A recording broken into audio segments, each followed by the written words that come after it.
In the past few weeks, I've had no less than 3 families tell me that they were pregnant. But guess which member of the family told me? No, not the calm and collected mother or father, but the children.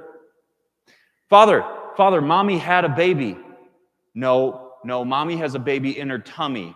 You're wrong. I'm going to be a big brother now. Look, it's in there, pointing towards the mother's abdomen. And kneeling down, I looked up in excited disbelief at the parents, and they nodded in affirmation, even though, despite the children's biologically incorrect statement, very, very true news. So I collected myself and I stood up to congratulate the parents. The dad said, yeah, we told the kids 2 minutes before we told everyone else because we knew they wouldn't be able to keep it a secret. That was a smart move. Children are notoriously bad at keeping good news a secret. Adults can also be bad at keeping bad or juicy news a secret, but that's an entirely different conversation. The love and the unity that the mother and father have for one another cannot be contained, and it spills out into their physical union, which brings forth new life. And the news of that new life is told in secret. First, the mother to the husband, and then to the children. And that news itself cannot be contained. If those children were allowed to climb, they would literally shout it from the rooftops if they could. So even though they don't quite understand how it all works, and even though they got some of the biological facts wrong, the basic good news was that whispered to them in secret cannot be contained, and they need to tell someone. It was actually planned that way. It would actually be a waste of time for me to kneel down and say, well, actually, the baby isn't in Mommy's tummy. It's in, because they would be drowned out by the chorus of, I'm a big brother now. I'm a big brother. Logic is drowned out by pure joy. Jesus said to the 12, fear no one. Nothing is concealed that will not be revealed, nor a secret that will not be known. What I say to you in the darkness, speak in the light. And what you hear whispered, proclaim on the rooftops. The love that God has for us is like the love of a husband and wife that they have for each other. It cannot be contained. And Jesus Christ, the good news himself, is unleashed upon the world because of God's love for us. And he then calls his beloved apostles to himself and communicates the good news to them in the secret chamber of friendship. Even though they don't yet fully understand it, they might get some of the facts wrong, he knows that one day they will literally shout it from the rooftops. The Acts of the Apostles describes this exactly.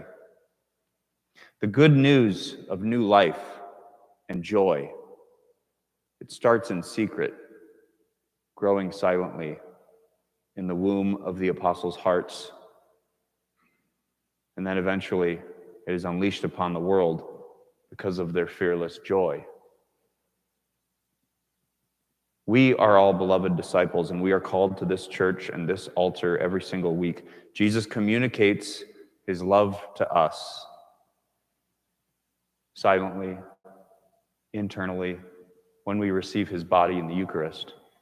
And the idea is that that love and truth will grow within us until we become possessed by it, and we cannot keep it to ourselves. Our very thoughts and actions are changed. The way we view the world changes, and our fear of what others may think is overcome by joy. I'm sure you've noticed by now, we have unleashed upon our church the Eucharistic miracles of the world exhibit. It's pretty hard to miss. This comes from a young man named Carlo Acutis.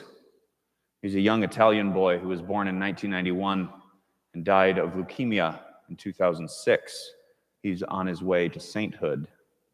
But during his short life, the Lord whispered two loves into his heart: the Eucharist and computer programming. He combined these two loves by researching Eucharistic miracles from all over the world and making them into a website for all to see. A Eucharistic miracle, by the way, is an event in which the host turns to actual human flesh, or starts gushing human blood, or the wine jumps out of the chalice and becomes blood. They are disturbing, sometimes very bizarre, but they are very real and very glorious. 40 of these events were documented by Carlo, and they were put on his website that he made, and then now that information on that website was made into large banners that you see all over the church. 40 banners describing silent, small miracles happening, maybe while a priest says Mass or while a nun prays alone in the chapel. But as soon as these miracles are discovered and promoted, they're shouted from the rooftops through news articles or scientific studies.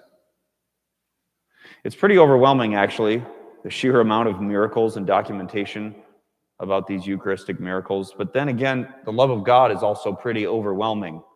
His love for us cannot be contained, and it is unleashed upon the world. To us through the Eucharist, and then upon the world through our thoughts and actions and words. So as we receive this Eucharist today, and as you read about the many different miracles after or before Mass, what is that silent good news and joy that God has whispered to you in the silence of your heart? And how long until you shout it from the rooftops? Amen.